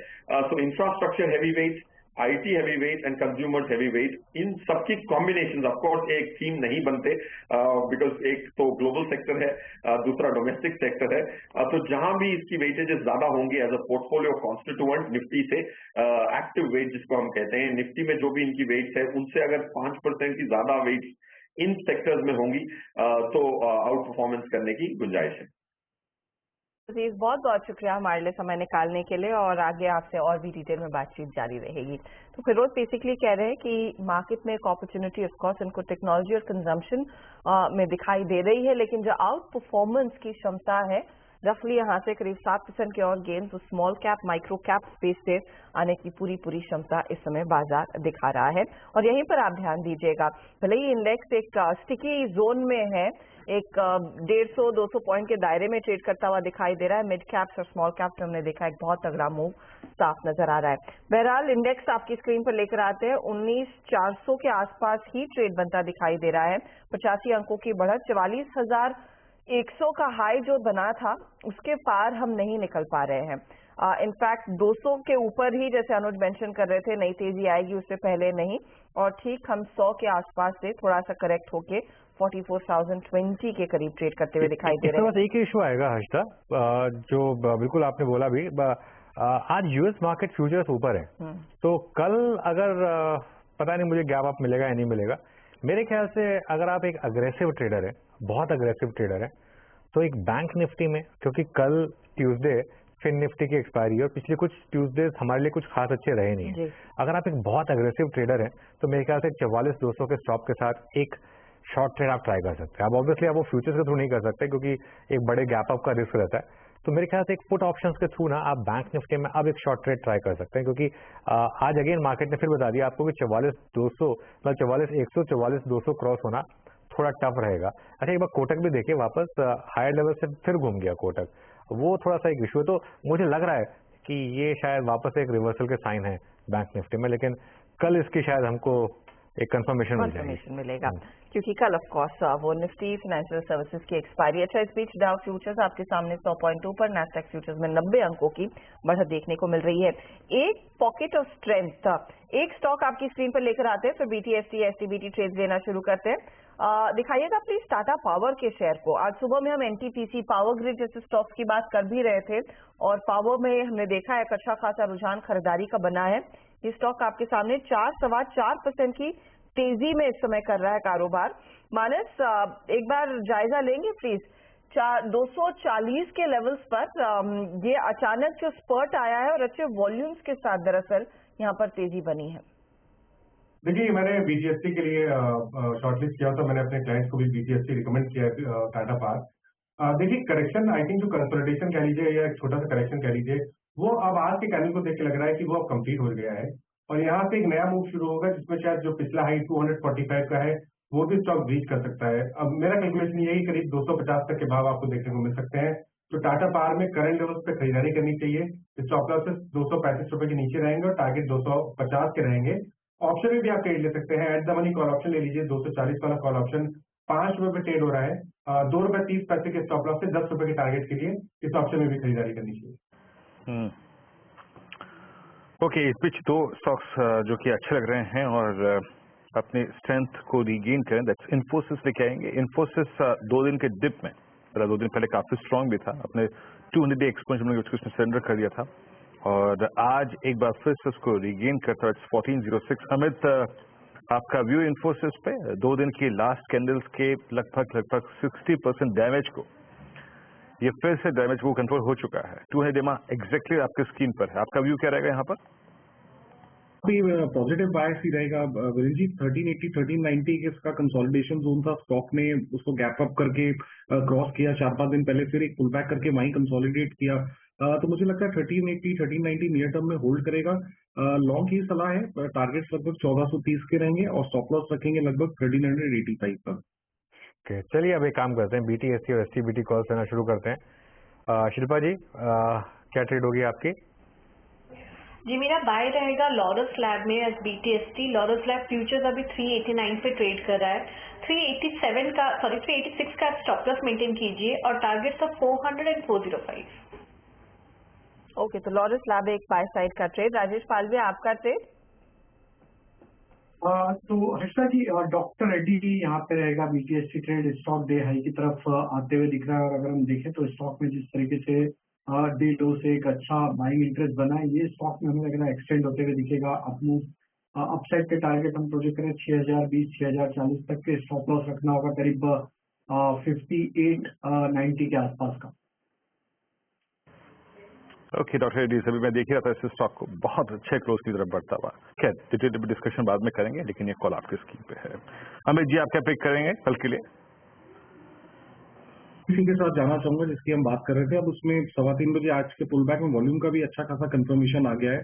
Stock is trading almost at day's high, तो लगता है मोमेंटम कल के सत्र में कैरी करेगा। 118.60 का इसका प्राइस है, स्टॉप लॉस रखेंगे 116 का और टारगेट्स रहेंगे 123 का। NMDC में एक तेजी का ट्रेड, राजेश सातपुते का ट्रेड ले लेते हैं इस बीच। राजेश जी बताइए, आप क्या आइडेंटिफाई करके लाए हैं?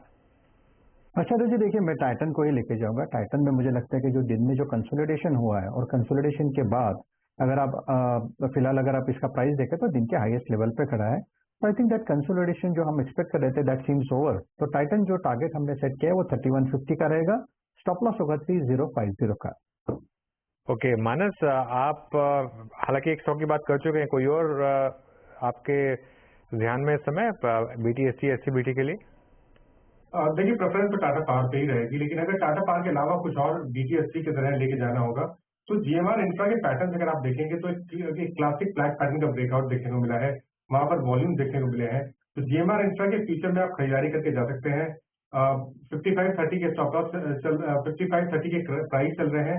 5390 का आपको स्टॉप लॉस लगाना है, एक छोटा स्टॉप लॉस 5390 का लगाइए, लेकिन ऊपर की तरफ 58 रुपए 58 रुपीज तक के टारगेट पॉसिबल है। ओके चलिए अब एक काम करते हैं, इस क्लोज को समझते हैं फिर मार्केट में। जैसा मैंने कहा कि निफ्टी की क्लोज ठीक ठाक है, लेकिन बैंक निफ्टी फिर वहीं पर जाकर अटक रहा है। निफ्टी के लिए लेकिन ये अच्छी क्लोज है 19,396, मैं ये कहूँगा एक बार के लिए। हालांकि 400 के ऊपर बंद हो जाए तो और अच्छी बात होगी, लेकिन फिर भी एक बार कल का दिन और देखेंगे कि मार्केट अपने इस रिसेंट जो स्ट्रगल जोन है उसको क्रॉस करने के लिए तैयार है या नहीं है। इसमें बस एक चीज जोड़ दो कि निफ्टी मिड कैप इंडेक्स की काफी शानदार क्लोज है। इनफैक्ट अभी खैर 13 मिनट बाकी है तो शायद इंट्राडे ऑल टाइम हाई ना हिट हो, लेकिन क्लोजिंग बेसिस पर अगर हम यहाँ क्लोज हो गए तो ये फिर से एक fresh all time closing high होगा मिड कैप इंडेक्स का। जो प्रीवियस क्लोजिंग हाई था मिड कैप इंडेक्स का वो आया था 9 अगस्त को 38,037 पर, और अब मुझे लग रहा है अब एवरेजिंग वगैरह होने के बाद ये फ्रेश ऑल टाइम हाई होगा मिड कैप इंडेक्स के लिए। तो एक डायकॉटमी है अभी भी कि जहां लोगों के पोर्टफोलियो अभी भी अच्छे कर रहे हैं, मिड कैप इंडेक्स अभी भी चल रहा है, स्मॉल कैप इंडेक्स अभी भी चल रहा है, लेकिन बैंक निफ्टी का जो क्लोज है वो फिर से आपको बता रहा है कि ये इंडेक्स में थोड़ी सी इस समय दिक्कत है हायर लेवल्स पर 43,981। एक बार कोटक का चार्ट वापस डिस्कस करते हैं। माना 1750 ये इसका लो रहा है काफी टाइम से, आज भी सुबह एक बार 1750 से बाउंस आया, लेकिन अब फिर लोअर लेवल्स पर क्या भी होगा यहाँ पर? देखिए अभी भी कोई रीजन नहीं दिख रहा टेक्निकली चार्ट पे जहां स्टॉक में खरीदारी करनी चाहिए। आई थिंक बिल्कुल आपको ध्यान रखना है जब तक कि 20 डे मूविंग एवरेज के ऊपर ना निकले, क्योंकि ये वीक स्ट्रक्चर है, तो इसको पॉजिटिव होने के लिए कम से कम 20 डे मूविंग एवरेज को रीगेन करना पड़ेगा। तो जब तक 20 डे मूविंग एवरेज रीगेन ना हो कोटक बैंक में खरीदारी नहीं करनी चाहिए। पैटर्न नेगेटिव लग रहा है और शायद हमें 1700 रुपए जो कि 200 वीक मूविंग एवरेज है वो भाव भी देखने को मिल सकते हैं। तो वीक स्ट्रक्चर है तो अवॉइड करिए खरीदारी करने के लिए। जी हाँ, Kotak Mahindra bank weak structure. और एक बार HDFC बैंक ने कह दिया तो सब कैंडलस्टिक चार्ट रखिएगा। और HDFC बैंक ये 4th कंसेक्यूटिव सेशन है, चाहे वो स्ट्रेंथ वाला सेशन हो चाहे वो कमजोरी वाला सेशन हो। हालांकि ये सेशन कमजोरी वाला है, बट रिजेक्शन आ गया एक बार फिर से 200 EMA की ट्रेजेक्ट्री को रिगेन करने का। और इनफैक्ट मैं जब इसकी अनुज आप यकीन मानिए, मैं इसकी जब ऑप्शन समरी देख रहा था, मैं देख रहा था कि पहले बड़े कॉल राइटर 10,000 के आउटस्टैंडिंग कॉन्ट्रैक्ट के साथ 1650 के स्ट्राइक पे थे। अब वो राइटर्स आज के इस सेशन में सबसे ज्यादा कैपिटलाइज कर रहे हैं 1600 की स्ट्राइक पे। अब 1600 की स्ट्राइक पे जो कॉल राइटिंग का क्वांटम सबसे ज्यादा है, 1400 कॉन्ट्रैक्ट वहां जुड़े हैं, 7700 कॉन्ट्रैक्ट आउटस्टैंडिंग हो गए। और आज भी ये 200 EMA की ट्रेजेक्ट्री को रिगेन नहीं कर पाया, जबकि एक बार निफ्टी बैंक ने 4400 की ट्रेजेक्ट्री का अटेम्प्ट किया, यानी जिसे कहते हैं कंप्लीट वीकनेस। ये 1580 5 महीने का स्विंग लो है। क्या इसके ब्रीच होने के चांसेस नजर आ रहे हैं अनुज, जिस प्रकार की कॉल राइटिंग है मेरे स्क्रीन पे?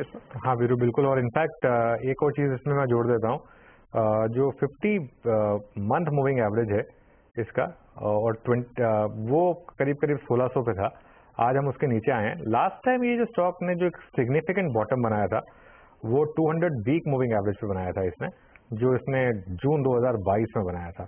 अब हालांकि वो लेवल में डिस्कस नहीं करना चाहता क्योंकि वो यहाँ से काफी नीचे है, इसके लिए उस पर नहीं जाता हूँ मैं, लेकिन प्राइस एक्शन काफी डिसअपॉइंटिंग है।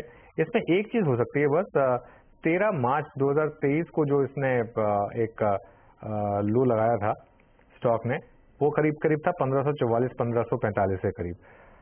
वहां से फिर इसमें एक रैली आई थी 200 रुपए की। तो अगर यहाँ पे बाउंस आए तो कुछ बात बन सकती है, वरना एग्जैक्टली वो वही प्रॉब्लम है कि निफ्टी बैंक इसलिए नहीं चल पा रहा है क्योंकि जो 2-3 बड़े कंपोनेंट्स हैं वो चलने को तैयार नहीं है। और HDFC बैंक ने मुझे काफी डिसअपॉइंट किया। मैं एक्चुअली एक्सपेक्ट कर रहा था HDFC बैंक में एक ऑल टाइम हाई की तरफ बढ़ने का मूव, लेकिन क्लियरली इसने काफी डिसअपॉइंट किया वीरू। राजेश पालवे जी, आपका व्यू क्या होगा? अभी अनुज वो लेवल नहीं बोल रहे थे, मैं भी नहीं बोलूंगा, चलिए छोड़े क्यों मूड खराब करना किसी का। बट हाँ, अगर मैं कुछ देर में इसको वीकली में कन्वर्ट करूं तो वीकली में प्रोजेक्शंस जो है, अगर ये क्लोजिंग 1580 के नीचे आती है तो काफी खराब होगी। आपकी रीडिंग क्या कहती है HDFC बैंक पे? कैसे पोजीशन करना चाहिए लास्ट 2 वीक्स के लिए इस सीरीज के HDFC बैंक को? तो बिल्कुल विनय जी, एक अंडर परफॉर्मेंस तो रहा है स्टॉक में और एक क्रिटिकल लेवल के आसपास ही ट्रेड करते हुए दिख रहा है। और बैंक निफ्टी भी देखे तो हालांकि एक जो ब्रेकआउट आना चाहिए उसमें भी कामयाब नहीं हो पा रहा है। हमें लगता है HDFC बैंक ही एक कंपोनेंट रहेगा जो कि एक प्रेशर क्रिएट करते हुए दिखेगा फर्दर। 1580 के नीचे अगर ये फिसलता है तो फिर 1550 इसका नेक्स्ट लेवल बहुत जल्दी देखने को मिलेगा। हमें लग रहा है कि स्टॉक में जिस तरीके की वीकनेस है, अब ये 1600-1610 के लेवल इसके लिए काफी चैलेंजिंग रहेंगे। काफी कॉल राइटिंग एक्टिविटी देखने को मिली है लास्ट 2-3 ट्रेडिंग सेशन में हायर साइड पे। तो 1610 जब तक अब नहीं क्रॉस होता है, सेलॉन राइज रहेगा। 1580 के नीचे 1550 नेक्स्ट टारगेट होगा। बिल्कुल, देखिए अच्छा, वो बैंक निफ्टी की पिछले 4 या 5 कैंडल देखिए आप 5 मिनट की, सारी रेड और 44,115 के हाई से 43,936, तो करीब करीब 160 पॉइंट इस समय हम हाई पॉइंट से करीब करीब नहीं 160 नहीं होगी, बजरा फ्रॉम डेज हाई एक बार लेकर आते हैं और देखते हैं कि क्या कितना स्लिप निफ्टी बैंक में आया है फ्रॉम डेज हाई। और उसके अलावा मैं एक बार कैलकुलेट करके बताता हूँ आपको कि एग्जैक्टली वो जो पॉइंट है कितना होगा फ्रॉम डेज हाई 114। हाँ, तो वही 150 पॉइंट के करीब हम डे हाई से फिसल चुके हैं और डे लो से अब सिर्फ 100 पॉइंट दूर रह गए हैं। अच्छा, एक बार बिरला सॉफ्ट लेकर आई और वो जो शिल्पा जी ने कॉल दी थी वो लेकर आई जरा। बिरला सॉफ्ट की 470 की जो कॉल थी उसका टारगेट था 8 और 11 का, 7.5 रुपए तक वो कॉल गई अभी। एक बार इंटरडे चार्ट वो देख लेते हैं बिरला सॉफ्ट का। शिल्पा जी, शानदार कॉल रही वो, अभी इसको कैरी करेंगे? डेफिनेटली करना चाहिए। मुझे लगता है 475 तक आपको तो इजीली कल तक देखते हुए मिलेगा। तो ये जो ऑप्शन का प्राइस है वो आपको इजीली 10 तक भी टच करते हुए कल ही मिल जाएगा, तो करना चाहिए। आईटी में मोमेंटम भी है और this is one of the best performing script in the sector. Birla soft आपकी स्क्रीन पे अच्छा मूव देता हुआ। अच्छा, काम करते हैं, अब एक जरा ब्रेथ को देखते हैं इन डेरिवेटिव्स। निफ्टी इंटरडे हाई से करीब करीब 45 अंक नीचे, दैट मीन्स अगेन वो 19,440 की 30 की ट्रेजेक्टरी ने एक सप्लाई जोन के तौर पे काम किया। Long 27, short covering 135। ये जो पुश आया आज करीब 71 अंकों का, इसमें ज्यादा भाग था शॉर्ट कवरिंग का, 135 शॉर्ट कवरिंग के स्टैट्स हैं और शॉर्ट लगभग 3। लॉन्ग अनवाइंडिंग भी कम है, यानी प्रॉफिट्स को कैश में कन्वर्ट करने की टेंडेंसी कम नजर आई, शॉर्ट की टेंडेंसी कम नजर आई। शॉर्ट कवरिंग बड़ा पार्ट था इसका, ये आज के पूरे सेशन का। GMR एयरपोर्ट्स, डिक्सन इस दौर का नया हाई, अदानी पोर्ट्स इस दौर का नया हाई, IGL और Ambuja cements, in fact Adani group के सारे स्टॉक्स में स्ट्रॉन्ग मूव था। डिक्सन एक काफी स्ट्रॉन्ग बिहेवियर था इसका। जब short covering Tata power, India cements से पिछले 2 सेशन में काफी शॉर्ट राइड हुए थे। परसिस्टेंट मिड कैप आईटी में एग्जैक्टली पुल बैक था 20 डे एक्सपोनेंशियल से। एस्ट्रल में अच्छा पुल बैक था। BHL 101 की ट्रैजेक्टरी को फिर रीगेन किया इसने। एस्ट्रल भी करीब 3% ऊपर, शॉर्ट कवरिंग यहाँ पे थी। बाकी शॉर्ट बिल्डअप रिलायंस था पोस्ट इवेंट। PVR में एक स्ट्रॉन्ग मूव के बाद लास्ट वीक की आज थोड़ा सा शॉर्टिंग थी और HDFC AMC यहाँ पर भी थोड़ी बहुत हायर लेवल से शॉर्टिंग हुई। लॉन्ग अनवाइंडिंग हिंदुस्तान कॉपर इसने अपने 20 डे एक्सपोनेंशियल को ब्रीच किया आज। इंडिया बुल्स हाउसिंग फाइनेंस यहाँ पर भी थोड़ा सा पेन था आज, लॉन्ग अनवाइंडिंग। M&M में post news flow I think XUV 700 के को रिकॉल करने, मतलब जांच के लिए अगर आप देखिए उनकी जो खबर आई थी उसका इम्पैक्ट पड़ा लगभग 0.5% नीचे। एक्साइड भी बैकफुट पे और इंडियन होटल्स भी करीब 0.5% नीचे। इन सभी काउंटर्स में आज थोड़ी सी प्रॉफिट बुकिंग रही। और जहां तक निफ्टी IT रहा आज का सबसे स्टेबल इंडेक्स, आज का सबसे स्ट्रॉन्ग इंडेक्स। शुक्रवार को एक सीवियर प्राइस डैमेज के बाद लो था 20 डे में, लेकिन आज एक बार फिर से उसको इसने होल्ड किया, वहीं से जर्नी स्टार्ट करी और डे हाई की ट्रैजेक्टरी में जाके क्लोज होता हुआ। एक बार 1-2 स्टॉक्स और छेड़ लेते हैं यहाँ पे जिनका मूव आखिरी तक आते आते ठीक लग रहा है। एक बार आप ल्यूपिन लेके आइएगा। ल्यूपिन अपने जो अपट्रेंड को तो हल्का सा इसने पॉज किया था। राजेश सतपुते जी, हल्का सा पॉज था शुक्रवार को, गुरुवार को, लेकिन आज एक बार फिर से अपनी स्ट्रॉन्ग ट्रैजेक्टरी को रीगेन कर लिया। टेंडेमा के ऊपर आके 1090 पे ट्रेड करता हुआ। आप कैसे रीड कर रहे हैं इसके बिहेवियर को? तो बेहतरीन स्ट्रक्चर है, पॉजिटिव स्ट्रक्चर है, लेकिन एक रैली अच्छी हो चुकी है। तो प्रोबेबली ये हो गया कि यहाँ पे आज का दिन एक रिलीफ रैली मिली। टेक्निकली अगर आप देखें तो यहाँ पे एक नेगेटिव डाइवर्जेंस दिखता है डेली चार्ट पे, तो प्रोबेबली आप कह सकते हैं 1100, 1120 ये इसका डिस्ट्रीब्यूशन जोन होगा। तो थोड़ा सा मैं कॉशियस हूँ, प्रोबेबली एक छोटा डिप मिलेगा करीबन 1040, 1050 तक, जो इसका 20 DMA का जोन है। मुझे लगता है वो लेवल अच्छा होगा अगर कुछ लॉन्ग करना है तो इन लुपिन। ओके, तो लुपिन में एक अच्छी खासी अपॉर्चुनिटी। इनफैक्ट लुपिन आपने मेंशन किया, एक बार मेट्रोपोलिस पर भी नजर डाल लीजिएगा। मेट्रोपोलिस में आपको याद होगा सुबह में खुलने के साथ ही थोड़ी सी एक्शन बना था, फिर ठंडा था स्टॉक, जाते जाते यहाँ पे नियरली 1% के गेन्स आते दिखाई दे रहे हैं। 1353 के आसपास का क्लोज। शिल्पा, क्या ये ट्रेड कल भी काम कर पाएगा या कल कुछ और मोमेंटम पिक कर सकता है? हर्षदा जी, यहाँ पे 1320 पे तो इसका अच्छा सपोर्ट है, लेकिन जैसे ये 1380 या 1400 जोन्स तक जाता है तो फिजल आउट हो जाता है। तो आपको अगर इसको BTST के हिसाब से लेना है तो आप 1320 के स्टॉप लॉस से ले सकते हैं 1400 के टारगेट्स के लिए।